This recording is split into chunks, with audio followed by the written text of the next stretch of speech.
तो फ्रेंड्स यहाँ पे ये जो ब्लाउज है 40 साइज़ का है और यहाँ पे कमर है 34। तो 34 का 4 पार्ट 8। हेलो फ्रेंड्स, मैं हूँ नंदिनी और वेलकम करती हूँ अपने यूट्यूब चैनल नंदिनी लाइफस्टाइल में। सो फ्रेंड्स, आप लोग कैसे हैं? आई होप आप लोग बहुत ही अच्छे से होंगे। आज इस ब्लाउज़ की कटिंग करेंगे। तो ये ब्लाउज जो है इस नाप का कटिंग करना है फ्रेंड्स। यहाँ पे देख सकते हैं इसी नाप का हमने कटिंग करना है ब्लाउज़। तो कुछ इस तरीके से इस ब्लाउज़ है, ये देख सकते हैं। और इसमें डोरी नहीं लगाना है इस ब्लाउज़ में, देख सकते हैं यहाँ पे भी डोरी नहीं लगा है। जो रेडी ब्लाउज़ है इसमें भी डोरी नहीं लगा हुआ है। तो इसी साइज़ का और इसी तरीके से हमने सिलना है। तो इसका नाप किस तरीके से लिया जाता है, इस तरीके का जब ब्लाउज़ सिलते हैं तो इसको किस तरीके से सिला जाता है और इसका नाप किस तरीके से लिया जाता है, चलिए फिर देखते हैं। तो फ्रेंड्स, यहाँ पे ये लाइनिंग का फैब्रिक है, इसी पे कटिंग करना है पहले, उसके बाद मेन फैब्रिक की कटिंग होगी। तो यहाँ पे मेन फैब्रिक को साइड करते हैं और जो लाइनिंग फैब्रिक है इसको इस तरीके से बिछा लेते हैं। पहले इस तरीके से हमने बिछा लेना है और एक साइड से एक बार फोल्ड कर देना है, कुछ इस तरीके से देख सकते हैं। और उसके बाद मेजरमेंट लेंगे ब्लाउज़ का। तो आप मेजरमेंट ले लीजिए, जितना भी आपका लेंथ है और चेस्ट है उसके अकॉर्डिंग हम लाइनिंग पे कटिंग करेंगे। तो पहले हम मेजरमेंट ले लेते हैं। जहाँ पे शोल्डर है जॉइंट हुआ है यहीं से हमने मेजरमेंट लिया जाता है। यहाँ से इस तरीके से इंची टेप को रखना है और इस तरीके से एकदम कपड़े को सीधा कर लेना है। और यहाँ पे देख सकते हैं ये 14 आ रहा है। इस तरीके से 14 इंच का ये लेंथ रखना है इस ब्लाउज़ का। तो ये 14 इंच में हमने क्या करना है कि हाफ इंच ऊपर जो शोल्डर यहाँ पे जॉइंट हुआ है इसके लिए रखना है और नीचे साइड हमने हाफ इंच रखना है। जब हम लाइनिंग को लगा करके फोल्ड करेंगे मेन फैब्रिक से तो उसमें हमारा हाफ इंच दब जाता है और इस तरीके से हमने जो भी रेडी लेंथ है उसमें 1 इंच ऐड करके बैक पार्ट की कटिंग होती है। तो इस तरीके से 15 इंच पे मार्किंग करेंगे। अब चेस्ट की मार्किंग कर लेते हैं, चेस्ट का मेजरमेंट ले लेते हैं। तो चेस्ट का मेजरमेंट के लिए इस तरीके से रखना है इंची टेप को, जहाँ ये आर्म होल जॉइंट हुआ है यहीं पे हमने इस तरीके से रखना है और फिर इस तरीके से मेजरमेंट लेना है। तो ये देख सकते हैं फ्रेंड्स, यहाँ पे 10 इंच आ रहा है। 10 इंच में 2 पॉइंट कम है, तो इस तरीके से मेजरमेंट ले लेना है। तो फ्रेंड्स, यहाँ पे इस गले में डोरी भी नहीं है और इस तरीके से यहाँ पे देख सकते हैं ये गला बना हुआ है। तो इस तरीके का गला बनाने के लिए क्या करना चाहिए कि जो गले की ब्रॉडनेस है ना उसको कम कर देना चाहिए।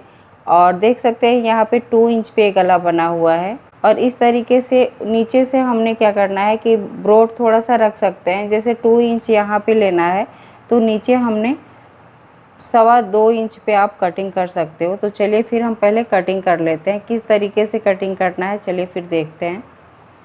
तो फ्रेंड्स, यहाँ पे चेस्ट के अकॉर्डिंग लाइनिंग फैब्रिक को फोल्ड कर लेना है। तो यहाँ पे देख सकते हैं यहाँ पे इस तरीके से मैंने फोल्ड कर लिया हुआ है और यहाँ पे चेस्ट मेजरमेंट करेंगे। तो यहाँ पे थोड़ा सा कपड़ा कम पड़ रहा है, तो इसलिए हमने क्या करना है कि यहाँ पे थोड़ा सा कपड़ा और ऐड कर लेना है इसमें और यहाँ से मेजरमेंट लेंगे। तो इस तरीके से 10 इंच पे एक मार्किंग करेंगे। लेंथ का मेजरमेंट कर लेंगे, यहाँ पे लेंथ 15 इंच, तो एक मार्किंग कर लेंगे यहाँ पे और इस तरीके शोल्डर मार्किंग कर लेंगे। तो शोल्डर रखना है 6 इंच और फिर इस फैब्रिक को इस तरीके से फोल्ड कर लेना है जिससे हमारा दोनों साइड का फैब्रिक एक साथ निकल जाए। तो फ्रेंड्स, यहाँ पे देख सकते हैं मैंने इस तरीके से फोल्ड कर लिया हुआ है फैब्रिक को और ये फ्रंट पार्ट का और बैक पार्ट का ये, तो इस तरीके से फोल्ड कर लेना है। अब हमने इस तरीके से हाथों से प्रेस करना है जिससे हमारा कपड़ा एकदम से इक्वल हो जाए। और यहाँ पे शोल्डर की मार्किंग करेंगे तो शोल्डर रखना है 6 इंच। उसके बाद लेंथ मेजर करना है। तो लेंथ आपका जितना भी रेडी लेंथ है और 14 इंच में हम 3 इंच एक्स्ट्रा रखेंगे। तो इस तरीके से 17 इंच पे एक मार्किंग कर लेंगे और इस लाइन को इधर साइड से भी हमने इसी तरीके से मार्क कर लेना है। 17 इंच पे एक मार्किंग कर लेना है इस तरीके से और इस लाइन को इस तरीके से ड्रॉ कर देना है। आर्म होल रखना है 6 इंच अब हमने आर्म होल मार्क करके यहाँ से जितना रखे हैं यहाँ पे भी हमने उतना ही रखना है। 6 इंच पे मार्किंग कर लेंगे, देख सकते हैं यहाँ पे। और इस लाइन को इस लाइन में इस तरीके से मिला देना है। यहाँ से चेस्ट की मार्किंग करेंगे। चेस्ट 10 इंच और 10 इंच में 2 पॉइंट कम, तो इस तरीके से हमने यहाँ पे इस तरीके से मार्किंग कर लेनी है। और उसके बाद कमर का नाप लेंगे फ्रेंड्स।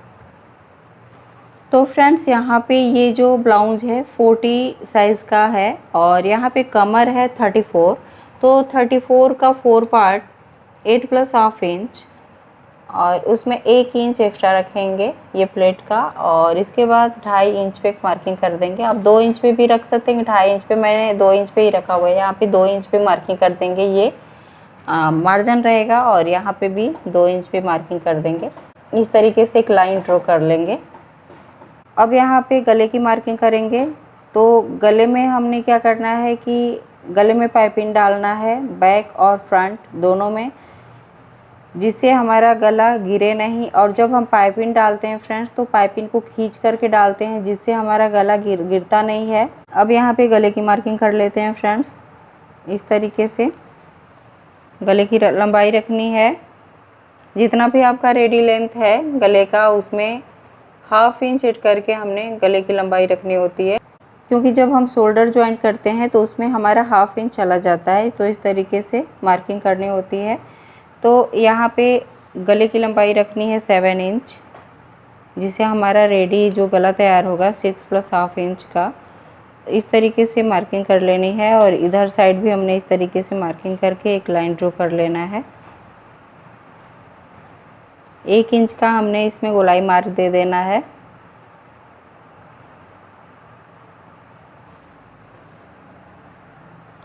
यहाँ पे आर्म होल के लिए आगे की साइड हमने हाफ इंच पे मार्किंग करनी है। ये फ्रंट पार्ट की कटिंग होती है आर्म होल की।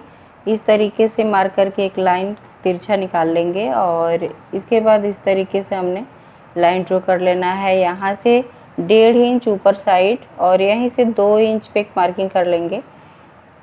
यहाँ से जो आगे की साइड मार्क हुआ है, यहीं से हमने ये फ्रंट पार्ट के लिए जाएगा, ये जो कटिंग होगी फ्रंट पार्ट की। और यहाँ से ये बैक पार्ट की कटिंग होती है। इस तरीके से मार्क कर लेंगे। अब यहाँ पे नीचे साइड जो डॉट बनती है फ्रेंड्स, 3 इंच पे मार्क करेंगे इस तरीके से लंबाई में। और यहाँ से 2 इंच आगे की साइड। इसका मेजरमेंट चेस्ट के अकॉर्डिंग किया जाता है फ्रेंड्स। अब यहाँ से टक्स पॉइंट करेंगे। तो टक्स पॉइंट करने के लिए जितना भी आपका चेस्ट है उसका 4 पार्ट करके और उसमें 1.5 इंच एक्स्ट्रा करके यहाँ पे मार्किंग किया जाता है। तो फ्रेंड्स यहाँ पे ये ब्लाउज 40 साइज़ का है, तो 40 साइज़ के अकॉर्डिंग 10 इंच और 10 इंच में 2 पॉइंट कम है, तो इस तरीके से 10 इंच रखते हैं। बाद में हम 2 पॉइंट घटा देंगे 10 इंच और उसमें 1.5 इंच एक्स्ट्रा करेंगे। तो यहाँ पे 11 + हाफ इंच, तो इस तरीके से देख सकते हैं। यहाँ पे 11 + हाफ इंच पे एक मार्किंग कर लेंगे। तो ये तो लंबाई में हो गया। और यहाँ से अब चौड़ाई में रखेंगे। जितना भी आपका चेस्ट है उसका 10वां भाग निकालेंगे और इस तरीके से यहाँ पे मार्किंग होती है। तो यहाँ पे 4 पे मार्क कर लेंगे और ये देख सकते हैं यहाँ पे इस तरीके से। तो ये हमारा सेकेंड डॉट बन के रेडी हो गया, यहाँ पे देख सकते हैं इस तरीके से। और इस तरीके से हमने एक सर्कल बना लेना है। और फिर ये देख सकते हैं इधर साइड हमने इस तरीके से मार्क कर देंगे और इधर साइड से इस तरीके से। तो ये हमारा जो तरीका है ना फ्रेंड्स, बहुत ही आसान और बहुत ही इजी रहता है। इस तरीके से जब मार्किंग करते हैं ना, तो हमारी ब्लाउज बहुत ही परफेक्ट बनती है। तो इस तरीके से करके और यहाँ से अब मेजरमेंट लेंगे 2.5 इंच पे। क्रॉस पट्टी का ये मार्किंग है फ्रेंड्स। तो इस तरीके से यहाँ पे देख सकते हैं क्रॉस पट्टी रेडी हो गई है। अब इस तरीके से मेजरमेंट करेंगे। यहाँ से हाफ इंच ऊपर साइड हमने छोड़ करके मेज़र करना है। तो यहाँ पे देख सकते हैं 13 + हाफ इंच आ रहा है। और जब 1 इंच हमारा ये सिलाई करने में दब जाएगा तो ये हो जाएगा 12 + हाफ इंच।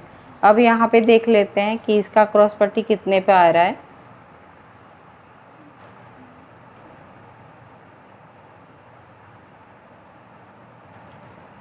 इस तरीके से देखेंगे फ्रेंड्स। तो फ्रेंड्स यहाँ पे देख सकते हैं अब हमने इसकी कटिंग कर देनी है, तो चलिए फिर कटिंग कर लेते हैं।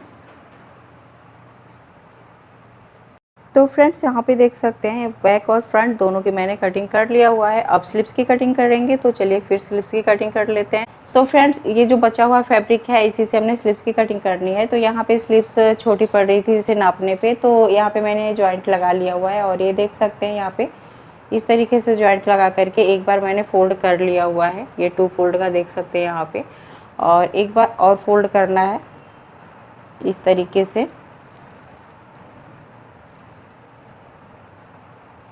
और हाथों से इस तरीके से प्रेस करते जाना है।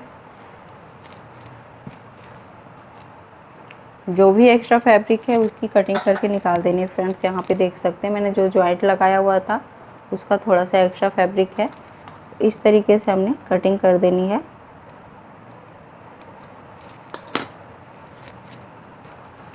यहाँ पे ये फोल्डेड एरिया है, यहाँ पे देख सकते हैं, और ये खुले का साइड है।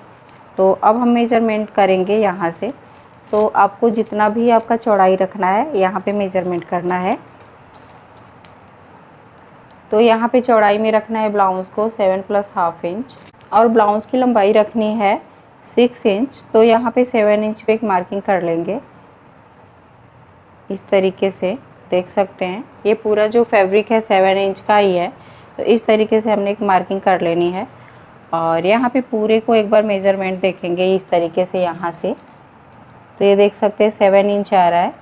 यहाँ से इस तरीके से मेजरमेंट करके और सेंटर कर लेंगे इस तरीके से, देख सकते हैं। तो यहाँ पे ये सेंटर आ रहा है, इस तरीके से भी कर सकते हैं। और ये देख सकते हैं 7 इंच आ रहा है, तो 7 इंच का हाफ 3 + ½ इंच आएगा। तो इस तरीके से हमने यहाँ पे मेजरमेंट कर लेना है एक, और यहाँ से हमने 3 इंच पे एक मार्किंग कर लेनी है। जितना भी आप यहाँ पे रखे हैं 7 + ½ इंच, उसमें 1 इंच एक्स्ट्रा करके यहाँ पे मार्किंग की जाती है। तो यहाँ पे रखेंगे 8 + ½ इंच, यहाँ पे 7 + ½ इंच, और यहाँ पे 8 + ½ इंच। इस तरीके से मार्क करके इस लाइन को इस लाइन में इस तरीके से ड्रॉ कर देंगे। यहाँ से 3 इंच पे मैंने मार्किंग किया था, तो इस तरीके से हमने इसमें मिला लेना है, और आगे की साइड झुकाते हुए इस तरीके से मार्किंग कर लेनी है। यहाँ पे मार्जिन का आप 1.5 से 2 इंच रख सकते हो, और फिर इसकी कटिंग कर देनी है। तो चलिए फिर कटिंग कर लेते हैं।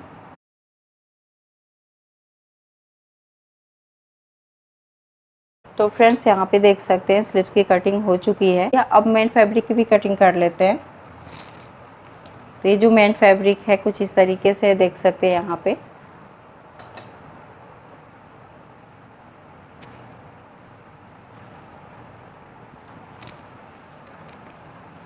ये बॉर्डर है फ्रेंड्स, यहाँ पे देख सकते हैं पूरे में नहीं आएगा। तो हमने क्या करना है कि इसमें जॉइंट लगाना है, दोनों साइड हमने जॉइंट लगा लेना है, और फिर इसकी कटिंग करेंगे। तो फ्रेंड्स ये हम सिलते समय ही कटिंग करेंगे। तो फ्रेंड्स आज की वीडियो आपको कैसी लगी? अगर अच्छी लगी हो तो प्लीज़ मेरे चैनल को लाइक, सब्सक्राइब एंड शेयर करिएगा। नेक्स्ट वीडियो मिलते हैं नए क्रिएटिविटी के साथ, तब तक के लिए धन्यवाद।